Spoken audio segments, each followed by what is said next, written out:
What's next? I've actually got a few different things coming up. I am doing some velodrome testing on the 21st, which would be cool. So I think my main things from that are going to be testing different helmets. Again, like I was pretty confident that the Giro was the best for my old position on my old bike, but actually I'm in a slightly different position. So I think I need to just check and try out some different helmets. So I've got a few different helmets to test. I also want to test different bottle positions. So I've got a few different types of bottles coming, like mainly if I put one on the frame, it's basically, do I have one on the frame or do I have one behind the saddle? It's the main thing to test. What else am I going to test? I'm probably also going to do a bit of testing of like disc wheel versus just deep section wheels and just see what that difference is. I'm like fairly confident the disc wheel will be faster, but it's a bit of a like, how much faster is it? So then potentially on different courses, I might choose to take the deep section wheels if they're a bit lighter or it's windy, whatever. So that's probably the main things from the velodrome to test.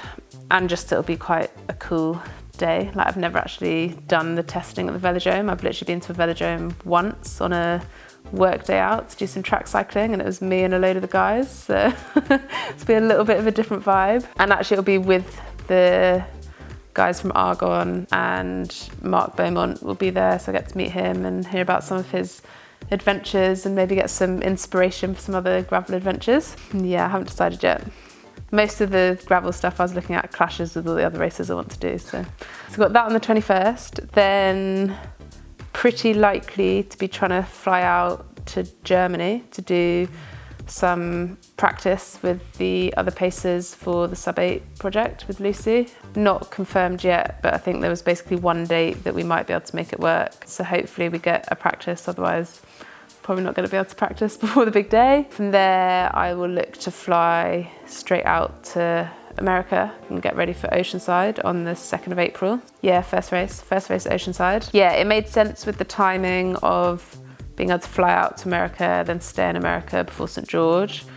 It also made sense from it's just going to be like a big competitive race, and I kind of, like part of me was like, maybe you should go for a smaller race as the kind of test race before St. George, but I was like, actually it's probably better practice for me to have a big, strong field, kind of feel a bit more what it's going to feel like at St. George, because I guess I've never raced a World Champs as a pro, so I think that's going to feel very different. So we'll do Oceanside. As I said, I think it's going to be a really, really strong start line. I think obviously most of the top Americans will do it.